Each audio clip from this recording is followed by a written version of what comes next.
Makanya sampai selevel Ustadz Abdul Somad jadi target. Habib Muhammad Rizik Syihab di target pertama gagal pakai chatting pornografi. Ternyata kan yang bikin chatting pornografi itu kan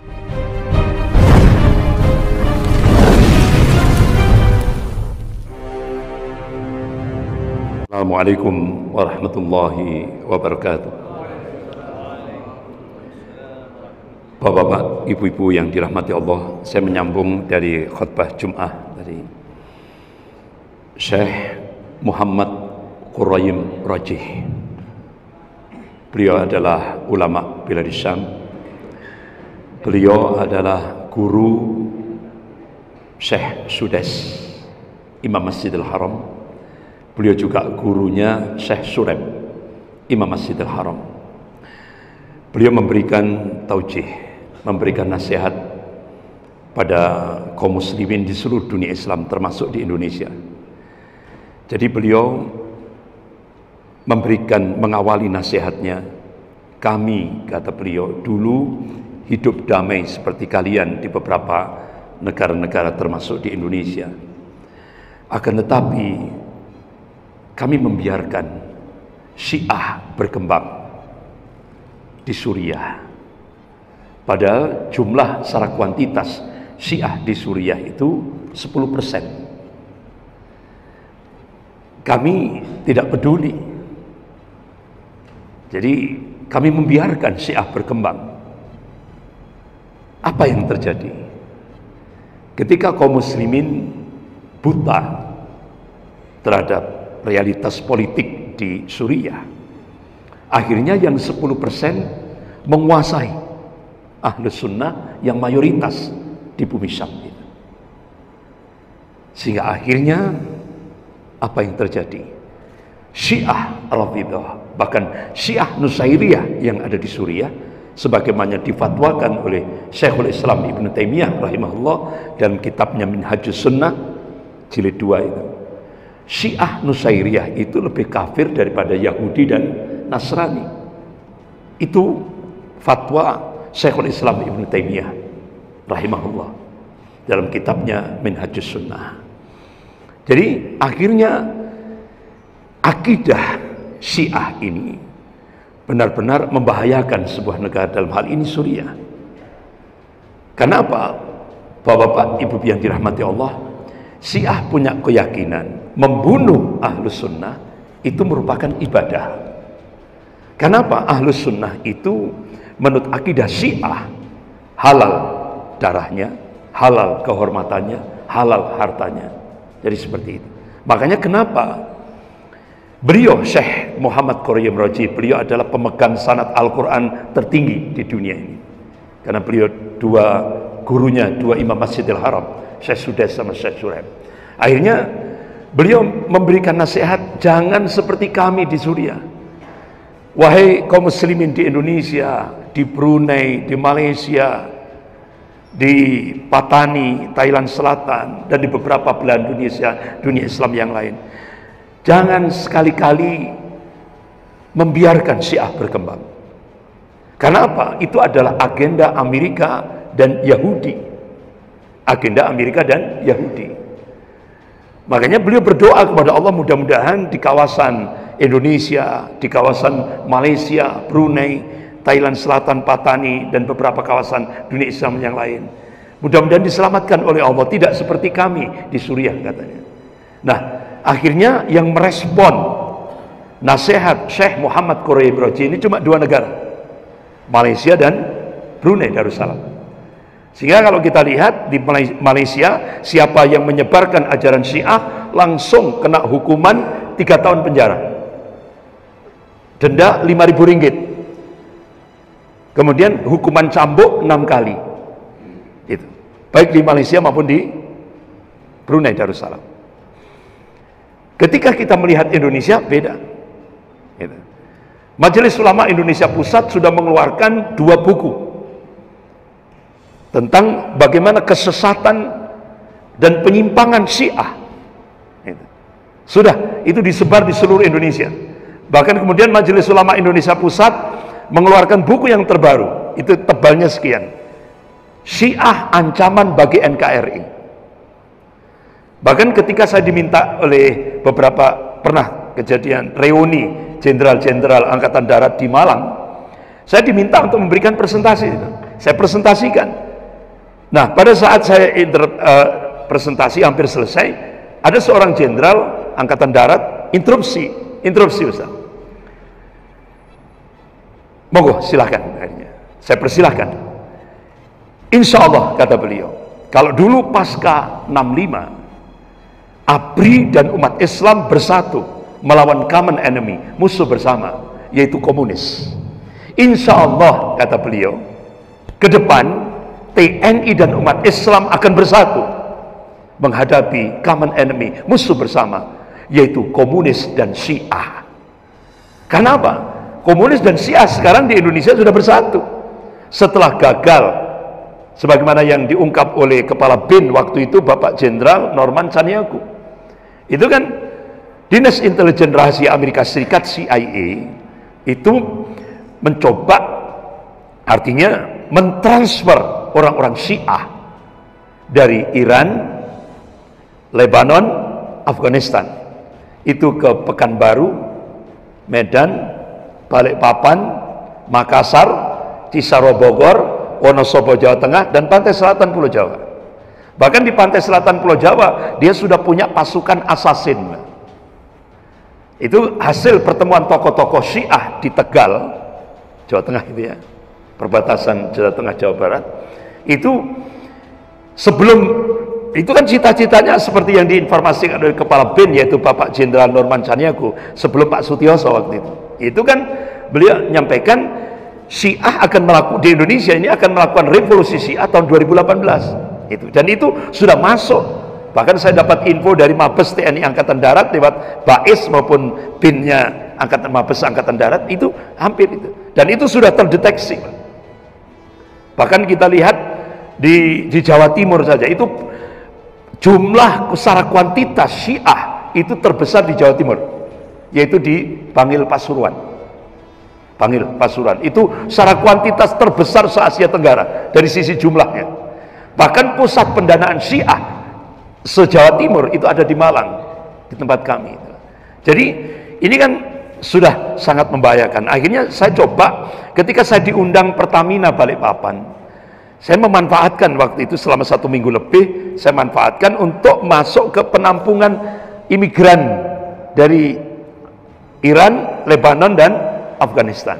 Saya tanya, gedung itu siapa yang bangun? Amerika, Ustaz.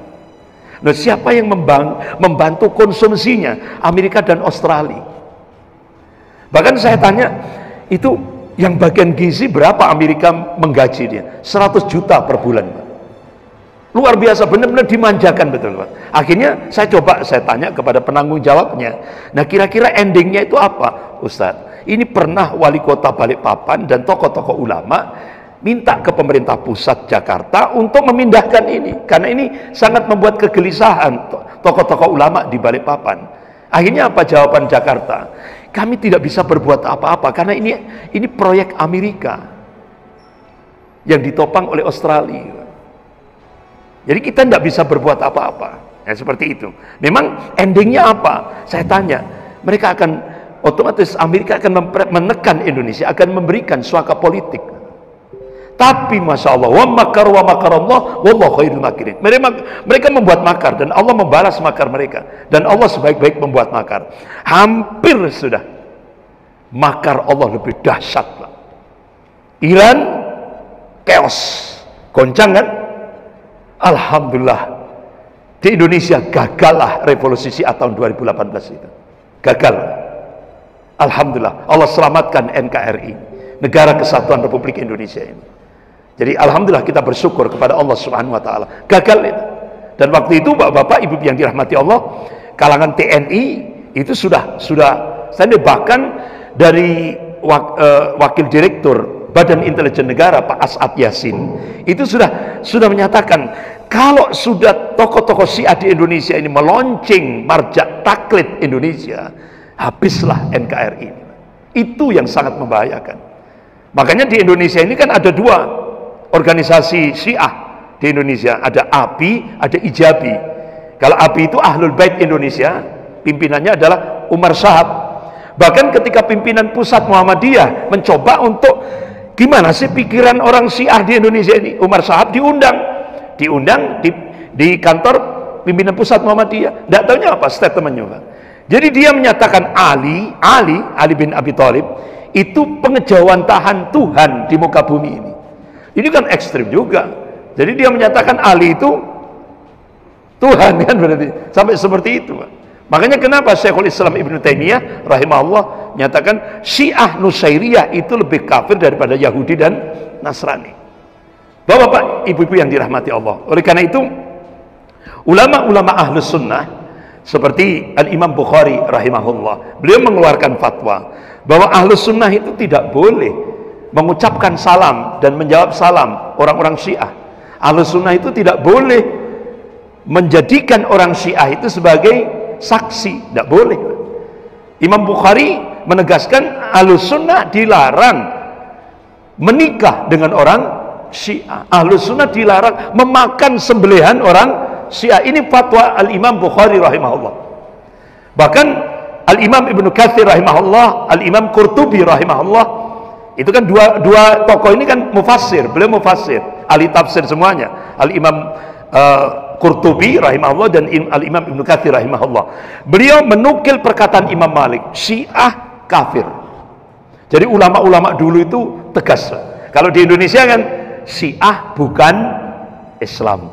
Jadi agak lembut gitu. Kalau dulu ulama-ulama dulu itu seperti itu. Makanya Majelis Ulama menyatakan Syiah ini bahaya bagi NKRI. Kenapa, Pak? Yang organisasi yang kedua yaitu IJABI, Ikatan Jamaah Ahlul Bait Indonesia. Ini promotornya adalah Dr. Jalaluddin Rahmat. Dia kan masuk PDIP. Nah, Dr. Jalaluddin Rahmat ini arahnya kepada kultural. Kalau Umar Shahab tadi itu jalur kultural antara Jakarta Iran, ya kan? Jakarta Iran lewat ICC gitu. Nah, kalau Jalaluddin Rahmat ini lewat Indonesia Lebanon. Di sana tokohnya adalah Hasan Nasrullah. Jadi contoh ini, Pak, contoh di Jawa Timur, di Puger Jember. Itu ada seorang tokoh Syiah Ali Mahdi, dia masuk ke angkatan laut. Dia pelajari ilmu kemiliteran. Langsung dia pensiun dini. Setelah pensiun dini, dan dia kan punya ilmu kemiliteran. Nah, akhirnya dia rekrut pemuda-pemuda Syiah di Jawa Timur itu hampir kurang lebih 400 pemuda Syiah dilatih secara militer. Nah, dari 400 itu disaring jadi 4 ini diterbangkan ke Lebanon untuk menguasai operasi intelijen, kontra intelijen clandestine yang ditokoi oleh Hasan Nasrullah di Lebanon. Makanya kenapa anggota Badan Intelijen Negara Pak As'ad Yasin ini Syiah ini ancaman bagi NKRI. Makanya apa yang diingatkan oleh Syekh Muhammad Qurajim Rajih itu benar-benar ini harus kita jadikan sebagai pijakan. Jadi jangan sampai benar-benar artinya kita rawat negara kesatuan Republik Indonesia ini dari makar-makar, ya. Karena apa? Di balik Syiah ini ada Yahudi Amerika dan Yahudi Israel. Nah, itu di belakang Syiah. Karena munculnya Syiah ini kan kolaborasi antara Yahudi dan Majusi. Itu. Lahirlah Syiah.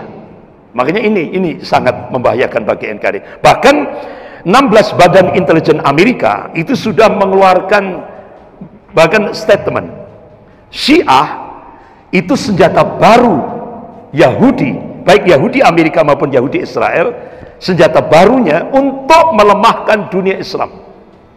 Makanya kenapa Presiden Turki Tayyip Erdogan benar-benar dia fokus di Suriah. Karena apa? Presiden Turki Tayyip Erdogan ini jangan sampai Suriah itu dijadikan Israel kedua. Ya kan? Karena apa? Pasti, Pak, di belakangnya itu ada seluruh negara-negara barat, bahkan negara-negara komunis, ya kan? Termasuk Rusia, Cina, termasuk beberapa negara-negara Syiah seperti Iran, Lebanon dan semuanya itu. Mereka bersatu. Jangan sampai Suriah ini jebol, Pak. Artinya jebolnya itu apa? Artinya jangan sampai dikuasai oleh kaum muslimin. Kenapa? Sangat membahayakan Israel. Bahkan seorang jenderal Israel menyatakan, kalau Suriah ini dikuasai oleh kaum muslimin, hancurlah Israel. Itu lonceng kematian bagi Israel. Dan apa yang terjadi? Palestina akan dikuasai oleh kaum muslimin. Itu, Pak. Makanya kenapa negara-negara barat, negara-negara komunis, negara-negara Syiah bersatu untuk menguasai Suriah. Karena apa? Karena dikhawatirkan kalau Suriah ini dikuasai kaum muslimin, Palestina dikuasai kaum muslimin, hancurlah Israel. Nah, itu. Jadi makanya ini yang seperti tadi yang saya sampaikan pada saat khutbah Jum'ah, bahwa Suriah ini pintu gerbang untuk kembali menguasai Masjidil Aqsa. Jadi makanya Bapak-bapak, Ibu yang dirahmati Allah, walaupun ini konspirasi negara-negara barat, negara-negara komunis, negara-negara Syiah itu melakukan persekongkelan, tapi makar Allah itu lebih dahsyat. Dan Syekh Profesor Usamah Rifai menegaskan, tidak ada nas, tidak ada kamusnya Suriah itu dikuasai komunis, Syiah dan salib. Tidak ada kamusnya. Kenapa? Disitulah insya Allah pintu gerbang kaum muslimin untuk menguasai kembali, menyelamatkan Masjidil Aqsa. Makanya Bapak Ibu yang dirahmati Allah, kenapa Indonesia ini diharapkan menjadi pemantik awal? Indonesia diharapkan. Makanya kalau kita lihat di bumi Syam, itu bendera merah putih itu di atas, Pak. Bendera Syam di bawah. Artinya apa? Harapan besar ulama-ulama dunia itu pemantik awalnya dari Indonesia. Pemantik awal kebangkitan Islam itu dari Indonesia. Dan insya Allah puncaknya nanti di Bilad Syam, bumi Syam. Insya Allah. Karena itu nas, Pak, Al-Quran dan hadis wajib kita percaya, kita imani. Kalau kita nggak percaya, gugur syahadat kita, gugur iman kita. Karena itu memang negeri akhir zaman, yaitu bumi Syam. Bapak-bapak, Ibu yang dirahmati Allah, apa yang Indonesia diharap sampai Syekh Dr. Abu Bakar Al-Awawidah, itu wakil sekjen Rabitatul Ulama Palestina, itu sampai dia neteskan air mata. Jadi insya Allah berdasarkan nas-nas syar'i itu, insya Allah Allah akan memunculkan pemantik awal kebangkitan Islam itu dari arah timur Indonesia. Jadi Bapak-bapak, Ibu yang dirahmati Allah, artinya kaum muslimin Indonesia ini diharapkan menjadi pembangkit semangat kebangkitan Islam global yang nanti puncaknya di Syam. Nah, makanya apa yang bisa kita perbuat untuk Indonesia terlebih 5 tahun ke depan ini? Yang pertama, dakwah tauhid harus terus kita gerakkan. Dakwah tauhid harus terus kita gencarkan. Karena apa? Yahudi di Indonesia pakai lembaga Live for All Foundation itu, sementara kita mendakwakan tauhid, mereka mendakwakan dakwah syirik dengan alasan kearifan budaya lokal. Itu biayanya besar.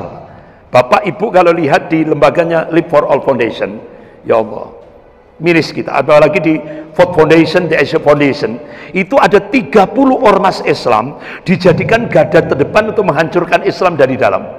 Lengkap, Pak, lembaganya, tokohnya, dan berapa US dollar yang diterima. Lengkap. Kita miris kita. Artinya apa? Apa yang tadi yang saya sampaikan di khutbah tadi, fitnatud duhaima. Artinya banyak, tidak hanya orang, lembaga menjual akidah demi fulus dolar, gitu. Miris kita. Nah, kemudian yang kedua, Bapak-bapak, Ibu yang dirahmati Allah, apa yang bisa kita perbuat untuk Indonesia ke depan? Karena ini harapan bagi ulama-ulama, terutama bumi Syam. Ayo kita jadikan tarbiyatul Islamiyah, pesantren-pesantren kita, madrasah-madrasah kita, lembaga-lembaga pendidikan Islam kita, jadikan itu sebagai sarana strategis untuk membangkitkan sofatul Islamiyah, kebangkitan Islam. Semangat untuk itu. Kemudian yang ketiga, yaitu as-siyasah as-syar'iyyah. Ayo umat Islam di Indonesia jangan buta politik, Pak. Jangan buta politik.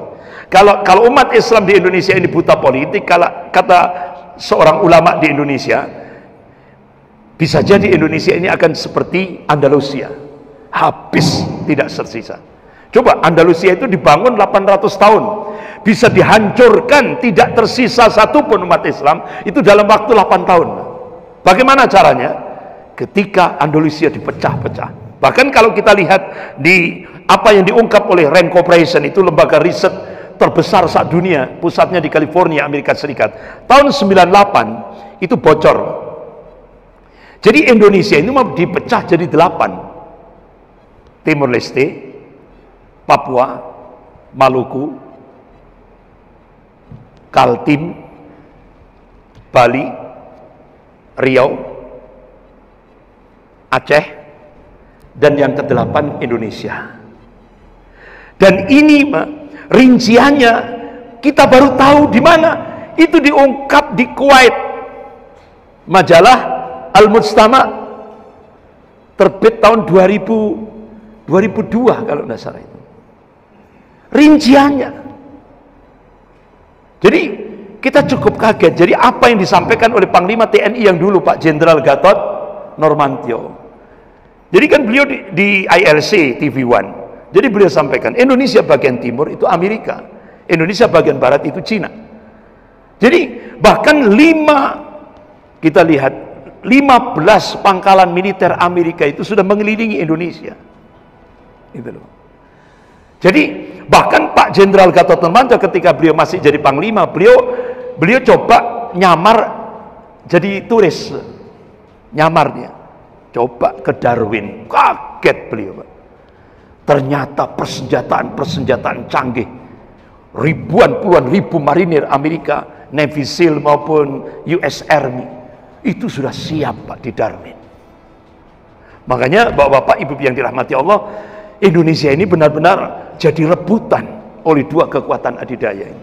Apalagi Bapak-bapak, Ibu yang dirahmati Allah, apa yang diungkap oleh dua pakar intelijen dunia, dua pakar politik dunia, dua pakar ahli strategi perang dunia, yaitu Peter Warren dan August Cole, dalam sebuah novel fiksi ilmiah Cosfleet itu kan fakta, bukan fiktif. Itu sudah memprediksi 2030 Indonesia akan menjadi negara gagal, Pak.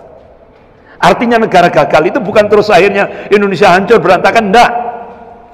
Artinya apa? Indonesia akan menjadi negara adidaya baru, barometer ekonomi dunia. Bahkan Amerika dan negara-negara Eropa akan melemah. Cina akan menjadi negara adidaya baru. Kekuatan ekonomi dunia dikuasai oleh Cina. Nah, diprediksi 2030 kedaulatan Indonesia sudah dikuasai Cina. Ini prediksi dua pakar politik dunia, dua pakar strategi perang dunia, dua pakar intelijen dunia, Peter Warren dan August Cole. Bahkan ketika Pak Jenderal Gatot Nurmantio pensiun, baru beliau ngomong, tidak menutup kemungkinan tidak 2030, lebih cepat dari itu, kata beliau. Kalau kita diam, lebih cepat dari 2030. Bahkan guru besar ilmu politik Universitas Indonesia, Profesor Nazaruddin Samsudin, beliau sudah memprediksi ke depan Indonesia ini akan jadi Singapura kedua, pribumi minggir. Nah ini, makanya Bapak-bapak, Ibu yang dirahmati Allah, itu yang harus coba umat Islam jangan buta politik. Nah, itu habis kita. Ya. Apa yang diingatkan oleh Rasulullah sallallahu alaihi wasallam, qala Rasulullah sallallahu alaihi wasallam, yusiku an tad'alaikumul ummah min kulli ufukin. Hampir-hampir umat-umat kafir itu saling nyeru-nyeru, saling ngajak-ngajak untuk menyerang kalian min kulli ufukin, kata Rasulullah, dari segenap arah, dari segenap penjuru. Kama tad'al akalatu ala qas'atiha. Kalian seperti makanan, qas'atiha itu kan seperti mangkok kecil.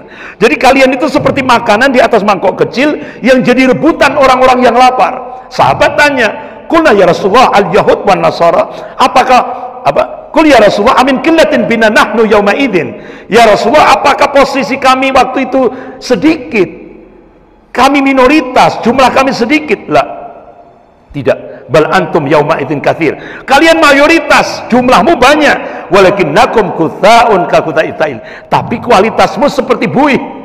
Nah, kualitas bui itu kan tidak punya prinsip, tidak punya jati, tidak punya jati diri, mudah diombang-ambingkan. Nah, hadis ini bukan justifikasi, bukan pembenaran, tapi hadis ini adalah warning, peringatan. Jangan sampai umat Islam, lebih khusus di Indonesia, kualitasnya buih. Nah, kalau umat Islam di Indonesia ini kualitasnya seperti buih, nah, Rasulullah memberikan peringatan yang cukup keras. Walantazi'annallah min suduri aduwakum al-mahabbata minkum. Sungguh Allah akan mencabut rasa takut dari hati orang-orang kafir itu. Kira-kira sudah terjadi tidak di Indonesia? Sudah, Pak. Walayakdifannallah fi qulubikumul wahan, kata Rasulullah. Dan Allah campakkan al-wahan itu di dalam hati-hati kalian, di dalam dada-dada kalian. Ya Rasulullah, wa mal wahan? Apa yang dimaksud al-wahan? Qala hubbud dunya wa karahiyatul maut. Jadi kalau terlalu penyakit, terlalu cinta dunia, takut mati, takut resiko perjuangan itu sudah menghinggap di hati-hati kaum muslimin, saat itulah, Pak, kita seperti makanan di atas mangkok kecil jadi rebutan orang-orang yang lapar. Nah, sekarang inilah dialami oleh kaum muslimin di Indonesia. Kita mayoritas, tapi tidak bisa menjadi tuan rumah di rumah kita sendiri. Ini, Pak. Makanya Rasulullah berikan solusi apa? Kalau Rasulullah sallallahu alaihi wasallam, "Idza tabayatum bil aina wa aqatum adnabal baqar wa raditum bil jar'i wa taraktumul jihad, sallallahu alaikum dulla la yun hatta tarji' ila dinikum." Rawahu Abu Dawud. Jika kalian bermuamalah dengan cara-cara al-inah, artinya itu salah satu sistem riba. Jadi maknanya kalau umat Islam di Indonesia ini muamalahnya dengan sistem ribawi, dan umat Islam ini sibuk dengan dunia, megang ekor-ekor sapi itu kan bahasa kinayah, kiasan.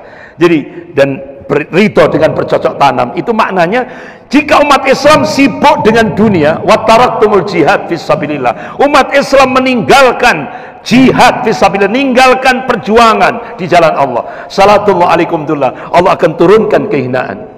La yanjuh syai'a, dan Allah tidak akan mencabut dari kehinaan itu hatta tarji' ila dinikum, hingga kalian kembali kepada agama kalian. Beberapa ulama ahlus sunnah menyatakan tarji' ila dinikum ini hingga umat Islam semangat bangkit dengan jihad fisabilillah. Makanya bapak-bapak, ibu-ibu yang dirahmati Allah, apa yang bisa kita perbuat, karena kita diharapkan oleh ulama dunia, ulama-ulama Syam, apa yang kita bisa perbuat untuk saudara kita yang ada di Syam? Ayo, kalau kita mampu dengan visi kita, dengan visi. Kalau tidak mampu dengan mal-mal kita, dengan harta-harta kita. Karena apa? Rasulullah mengabarkan, ketika kita serahkan mal kita, kita jihad dengan mal, dengan harta kita, itu nilai pahalanya sama di hadapan Allah bagi yang di lapangan. Sama nilainya, Pak. Ini kan kesempatan emas bagi kita. Rasulullah seringkali mengingatkan, jangan sekali-kali mengandalkan umur, tidak akan sampai, Pak. Jangan sekali-kali mengandalkan umur. Rasulullah mengingatkan, rata-rata umur umatku baina sitin wa sab'in, antara 60 sampai 70. Jangan sekali-kali kita mengandalkan umur. Makanya ini kesempatan emas bagi kita. Ayo lakukan akselerasi amal soleh, percepatan amal, lompatan-lompatan amal. Nah, puncaknya amal itu apa? Kata Rasulullah, qala Rasulullah sallallahu alaihi wasallam, rasul amiril Islam wa amudus shalah wa dirwatus sanamil jihad fisabilillah. Ini hadis sahih riwayat Muslim. Pokok sesuatu itu Islam, tiangnya salat, puncak amal di dalam Islam itu adalah berjuang di jalan Allah dengan harta dan jiwa kita. Ini kesempatan emas. Kita memberikan peduli terhadap saudara-saudara kita yang di bumi Syam. Kemudian yang kelima, Pak, ini pilar yang kelima, ya, program yang kelima untuk 5 tahun Indonesia 5 tahun ke depan ini. Ayo ciptakan kader, ciptakan kader, ciptakan kader. Karena kita tidak akan hidup terus, kan? Mulai dari rumah tangga Islam, rumah tangga kaum muslimin, ciptakan kader. Karena Rasulullah sudah memberikan uswah, contoh. Ketika Rasulullah mau wafat, Rasulullah memberikan amanah pada seorang syabab, seorang pemuda, umurnya 18 tahun. Nah, 18 tahun kalau di Indonesia kan tingkat SMA. Nah, Rasulullah sudah ngasih amanah, kamu aku jadikan sebagai panglima perang untuk menghadapi 2 negara superpower, Persia dan Romawi. Masya Allah. Karena ini Rasulullah sudah, istilahnya sudah mengatakan seperti itu, ini insya Allah pasti terjadi. Betul, Pak. Akhirnya apa yang terjadi? Pada masa kekhalifahan Abu Bakar As-Siddiq radhiyallahu an, dilanjutkan Khalifah Umar bin Khattab, Persia dan Romawi berhasil ditaklukkan dengan pemimpinnya Usamah bin Zaid bin Harithah. yang dipilih oleh Rasulullah, seorang pemuda umur 18 tahun, padahal veteran-veteran perang Badar kan banyak, tapi Rasulullah ini. Jadi apa yang bisa kita ambil ibrah? Rasulullah mencontohkan kita, ayo kaderisasi, jangan lupa Pak, jangan dilupakan, karena kita tidak akan hidup terus, pelanjut kita itu yang kita anukan. Makanya Bapak Ibu yang dirahmati Allah, seringkali saya sampaikan di Jawa, itu seringkali saya sampaikan, ayo jadikan generasi 554, yaitu generasi dalam surah Al-Maidah ayat 54, itu ciptakan dari rumah tangga kaum muslimin. Insya Allah kita yakin 5 tahun ke depan Indonesia akan berubah, ya, insya Allah kita yakin, dan itu mudah-mudahan itu jadi benar-benar harapan ulama-ulama dunia. Itu seperti, bahkan beberapa pertemuan ulama-ulama dunia, itu ada salah satu ulama mewakili ulama-ulama dunia ini datang ke Gubernur DKI Pak Anies Baswedan, menyampaikan sama dengan apa yang disampaikan oleh Syekh Dr. Abu Bakar Al-Awam. Insya Allah ke depan Allah akan memunculkan pemantik awal kebangkitan Islam global dari arah timur. Nah, dari arah timur itu dari Indonesia. Diharapkan, itu harapan ulama-ulama dunia. Makanya ayo kita genapi syarat-syaratnya supaya kita layak dipilih oleh Allah, ya kan, untuk menjadi pemantik awal, dan nanti puncaknya di bumi Syam. Nah itu Bapak-bapak, Ibu-ibu yang dirahmati Allah, memang Syiah Rafidhah ini agenda Amerika dan Yahudi, agenda Amerika dan Yahudi. Makanya segala macam bentuk fasad, kerusakan di muka bumi ini, itu tadi Yahudi. Itu sudah, bahkan kalau kita lihat Yahudi masuk ke Indonesia itu tahun 1602 Masehi, bonceng VOC. Nah, Bapak-bapak, Ibu yang dirahmati Allah, itu sempat saya jadikan sebagai tesis pada saat saya ngambil program Pascasarjana. Jadi ternyata kuburan orang Yahudi yang paling tua saat dunia ini bukan di Israel, bukan di Paris, bukan di New York, bukan di Sydney, tapi di Indonesia. Jalan Tanah Abang 1 nomor 1, Museum Prasasti itu kuburan Yahudi paling tua saat dunia. Saya lihat prasastinya aja ditandatangani bulan Juli tahun 1600 sekian. Itu. Makanya Jenderal Sumitro dalam bukunya dari Pangdam Mula Warman hingga Pangkop Kantip, bahkan orang Kalsel yaitu Bapak Letnan Jenderal Z. A. Maulani, Allahumma yarham, beliau kan kepala Bakin tahun 98 sampai tahun 2000, beliau juga nulis buku tentang Yahudi ini, Yahudi menggenggam dunia. Nah, memang Bapak-bapak, Ibu yang dirahmati Allah, di Indonesia, Syiah di Indonesia ini, jadi itu tidak lepas daripada agenda Yahudi. Itu. Makanya untuk mencengkeram ini tadi pakai Syiah. Makanya Bapak-bapak, Ibu yang dirahmati Allah, kenapa Majelis Ulama Indonesia Pusat sampai mengeluarkan buku yang terbaru, Syiah Ancaman bagi NKRI? Karena itu nyata, dan itu benar-benar diungkap oleh anggota BIN, Badan Intelijen Negara, Pak As'ad Yasin. Pada saat itu kalau tidak salah kepala BIN-nya Pak Hendro waktu itu, Pak Hendro Priyono. Jadi Syiah ini memang ancaman. Perbedaan antara Syiah dengan Sunni itu bukan perbedaan seperti antara NU Muhammadiyah, masalah-masalah furu', masalah khilafiyah, perbedaan antara kunut dan tidak kunut, antara zikir jahar dan siri. Bukan, Pak.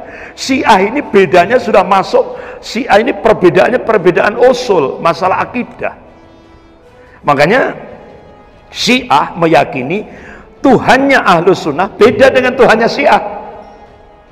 Beda, Pak. Tuhannya saja beda, nabinya beda. Dan itu kan disampaikan oleh Umar Shahab yang kebetulan pimpinannya Ahlul Bait Indonesia. Dan itu yang disampaikan oleh istrinya Jalaluddin Rahmat, Emilia itu. Tuhannya Ahlus Sunnah beda dengan Tuhannya Syiah. Nabinya Ahlus Sunni, nabinya Sunni dengan nabinya Syiah beda. Al-Qur'annya beda, rukun Islamnya beda, rukun imannya beda. Karena semua yang mendesain keberagaman Syiah itu imamah. Ini imamah.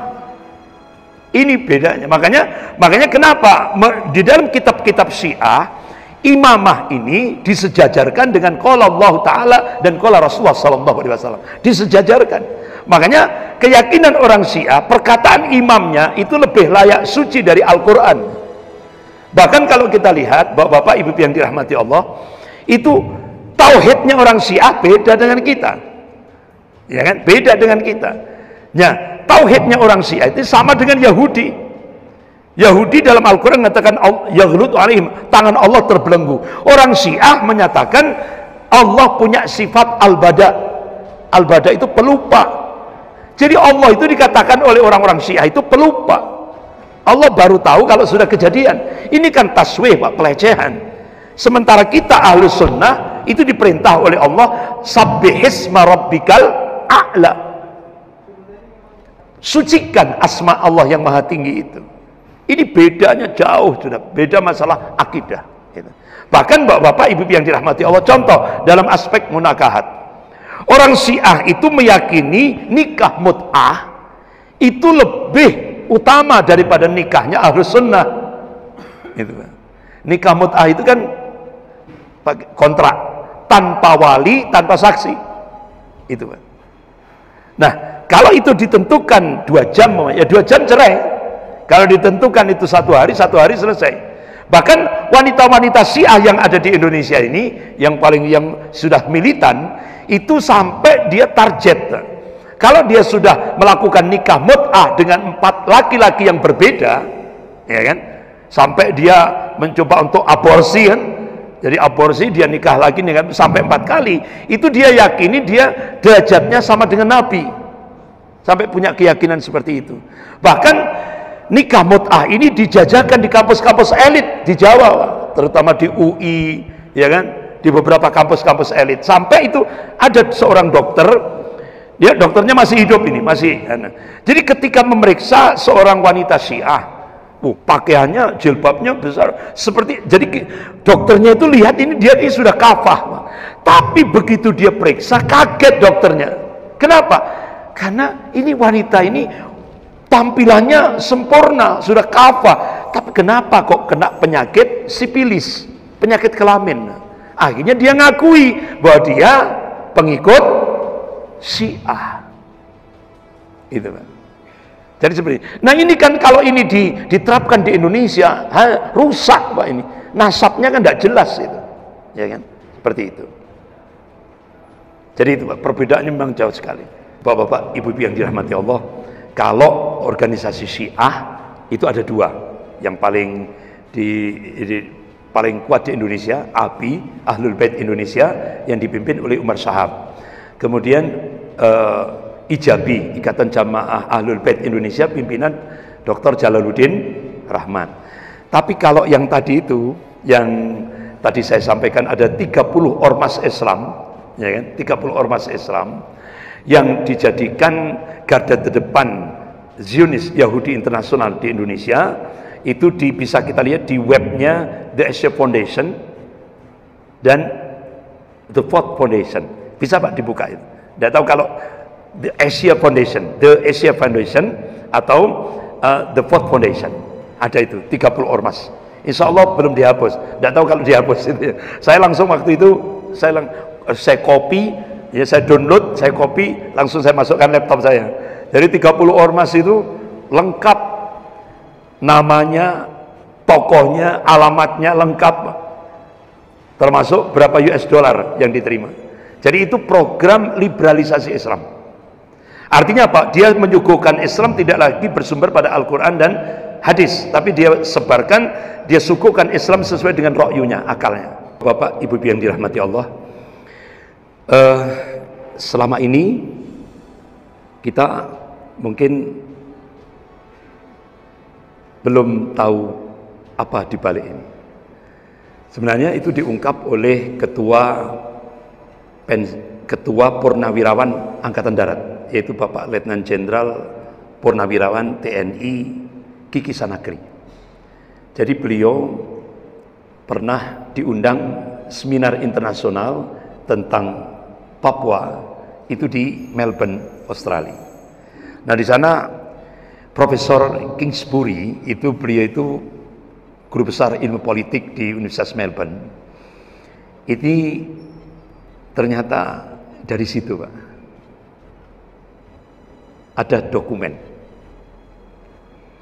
yang sudah artinya terungkap. Gitu. Tapi ini tidak perlu saya sampaikan karena itu artinya riskan. Gitu. Dan itu diungkap tahun 2014. Beliau punya dokumen. Gitu. Nah, selama ini Bapak-bapak, Ibu yang dirahmati Allah, pasca Kongres Partai Komunis Cina tahun 86 itu ada 3 hambatan Cina untuk intervensi ke Indonesia.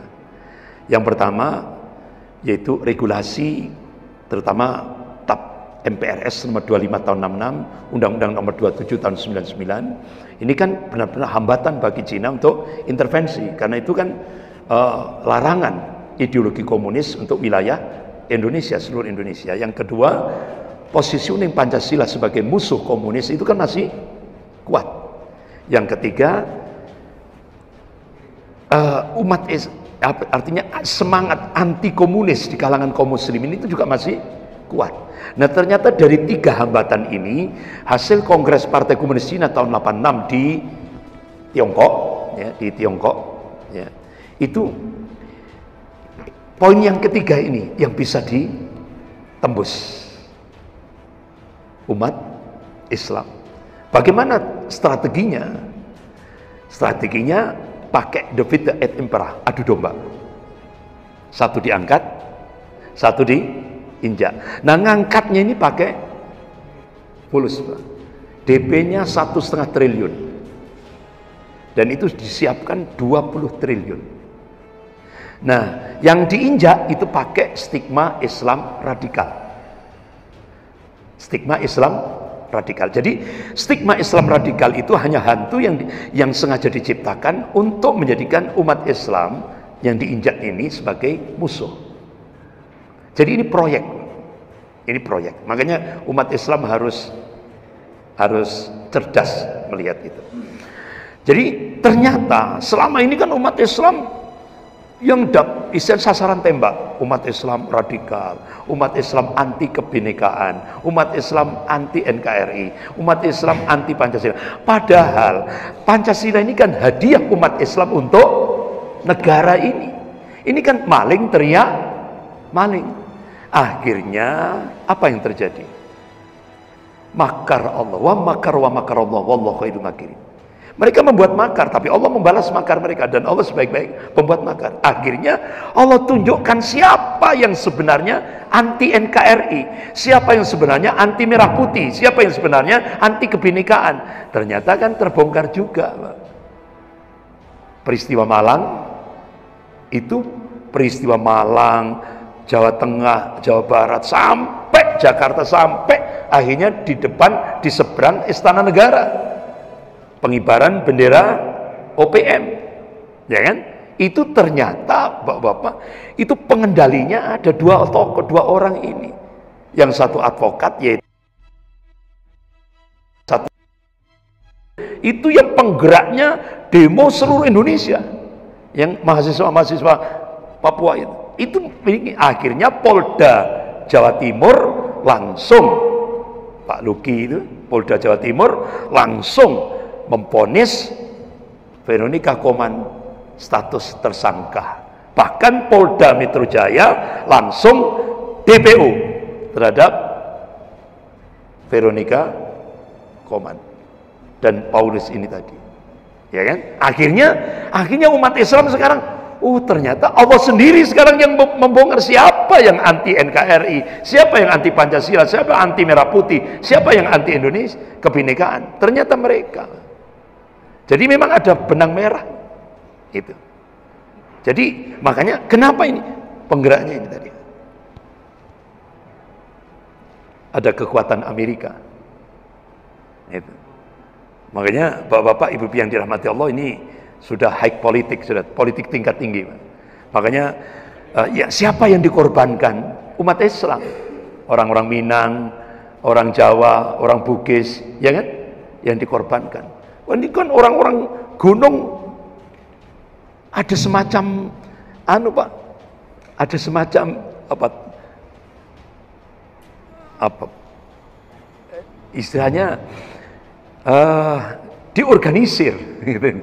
Diorganisir secara rapi sekali, ya kan? Yang dijadikan sasaran warga Minang, Jawa, Bugis, nah itu. Sementara orang Cina aman, aman. Orang-orang Cina di Papua aman. Itu loh Pak, itu ada tanda tanya pada ini high politik, politik tingkat tinggi. Nah, jadi benar-benar ini, ya insya Allah, mudah-mudahan umat Islam semakin cerdas gitu. Karena apa, sunatullahnya umat Islam itu semakin di-pressure akan semakin solid, ya kan? Dan saya masih teringat apa ucapan terakhir Panglima TNI yang dulu, Jenderal Gatot Nurmantio. Beliau memberikan statement terakhir dia. Benteng terakhir negara kesatuan Republik Indonesia ini umat Islam. Benteng terakhir. Benteng terakhir NKRI ini adalah umat Islam. Itu. Makanya sampai selevel Ustadz Abdul Somad jadi target. Karena apa? Ketika Ustadz Habib Muhammad Rizik Syihab di target pertama gagal pakai chatting pornografi, ternyata kan yang bikin chatting pornografi itu kan orang Cina Surabaya, yang mengupload orang Cina juga. Gagal kan? Nah setelah gagal sampai dengan operasi pembunuhan Habib Muhammad Rizik Syihab itu kan, untuk membunuh Habib Muhammad Rizik, upaya pembunuhan itu sudah 11 kali Pak. 11 kali Habib Muhammad Rizik ini saya dapat info dari TNI Angkatan Darat. 11 kali Habib Muhammad Rizik ini mau dihabisi terakhir pakai sniper. Terakhir kan ini. Akhirnya beberapa tokoh-tokoh intelijen di Indonesia minta Habib Muhammad Rizik segera terbang ke Saudi Arabia. Nah, Bapak-bapak, habis itu muncullah 41 masjid terpapar radikal, 41 masjid BUMN. Tolok ukurnya karyawan-karyawan masjid karyawan-karyawan BUMN senang memakmurkan masjid BUMN. Akhirnya 41 masjid itu karena masjidnya makmur, akhirnya disebut masjid radikal. Nah coba kalau masjid BUMN itu cuma yang imam sekaligus muadzin sekaligus makmum, ya, coba cuma 2 orang gitu, itu masjid the best. Nah karena masjidnya BUMN 41 masjid BUMN itu makmur, akhirnya dikatakan masjid radikal. Nah setelah gagal itu akhirnya Ustadz Abdul Somad level kedua. Makanya Ustadz Abdul Somad sampai beliau mendatangi Profesor Din Samsudin. Ini Pak, ini proyek besar Amerika dan Cina. Itu. Ya, saya kira gitu. Jadi artinya kriminalisasi terhadap ulama itu memang seperti itu Pak. Ini sejarah berulang.